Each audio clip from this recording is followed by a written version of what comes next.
నమస్తే, welcome to Shri చిత్ర భక్తి channel. Kanipakam అంటే ఏమిటి? కాణిపాకం వినాయకుడి ఆలయ రహస్యం గురించి మీకు తెలుసా? ఆ వివరాలు ఈ వీడియోలో తెలుసుకుందాం. కాణిపాకం అంటే వ్యవసాయ భూమిలో ప్రవహిస్తున్న నీరు అని అర్థం. కాణిపాకంలో వ్యవసాయానికి ఎప్పుడూ నీరుంటుంది. పచ్చటి పంటలతో అక్కడి వాతావరణం ఎప్పుడూ హాయిగా ఉంటుంది. కానీ కాణిపాకం గుడి దగ్గర ఉన్న భూమి ఒకప్పుడు మూగ, గుడ్డి, చెవిటివారైన ముగ్గురు అన్నదమ్ముల వ్యవసాయ భూమి. కొద్ది రోజులకు వారు వ్యవసాయ భూమిలో నీరెండిపోవటం గమనించారు. బావిని ఇంకొద్దిగా తవ్వితే నీరొస్తాయని తవ్వటం మొదలుపెట్టారు. అలా మొదలుపెట్టగానే గట్టి రాయి తగిలి క్షణాల్లో బావిలో రక్తం ఊరటం మొదలైంది. కొద్ది కొద్దిగా బావి నిండుతుంది. ముగ్గురు అన్నదమ్ములు ఏమైందోనని గమనించగా వినాయకుని విగ్రహం కనిపించింది.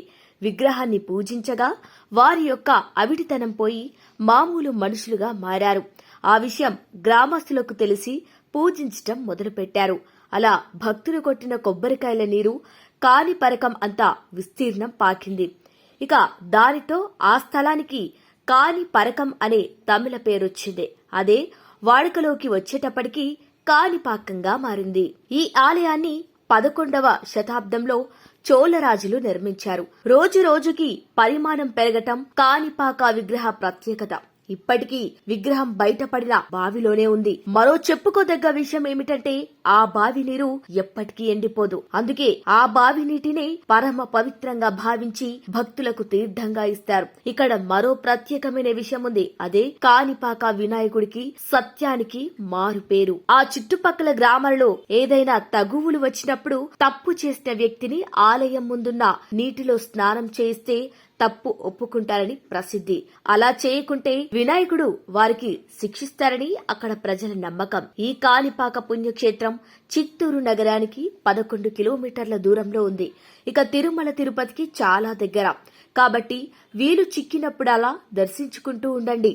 అక్కడ ప్రాంగణంలోనే ఒక బావి కూడా ఉంది. దానిలో స్వామివారి వాహనం ఎలుక కూడా ఉంది. అక్కడ స్వామివారికి మనకి ఇష్టమైన పదార్థం ఏదైనా వదిలివేస్తే అనుకున్న కోరిక నెరవేరుతుందని కూడా ప్రసిద్ధి. ఇక కాణిపాక ప్రాంతంలో వివిధ దేవతల ఆలయాలు ఉన్నాయి. వరసిద్ధి వినాయకునికి ఎదురుగా ఒక మంచినీటి కోనేరు, ఒక వినూత్నమైన మండపం ఉన్నాయి. ఈ ఆలయానికి వాయువ్య దిశలో మరకతాంబిక సమేత శ్రీ మణికంఠేశ్వర ఆలయం ఉంది. షణ్ముఖ, దుర్గ విగ్రహాలు చెప్పుకోదగినవి.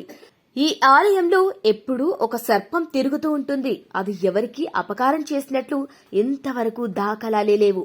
అది దేవతా సర్పమని, ఎంతో గొప్ప మహిమగలదని, ఆ పాము పడగపై మణి కూడా దర్శనమిస్తూ ఉంటుందని అక్కడి అర్చకులు, భక్తులు చెబుతూ ఉంటారు.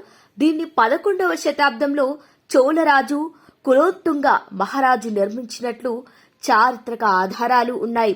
ఇక శ్రీ వరసిద్ధి వినాయకుని ఆలయానికి తూర్పుగా ఈశాన్య దిశలో శ్రీ వరదరాజ స్వామివారి ఆలయం ఉంది.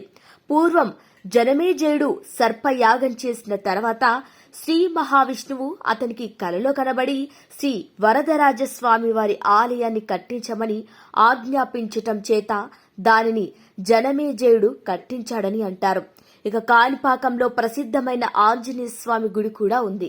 ఇక వరదరాజస్వామి ఆలయంలో నవగ్రహాల మంటపం, అద్దాల మేడ కూడా ఉంది.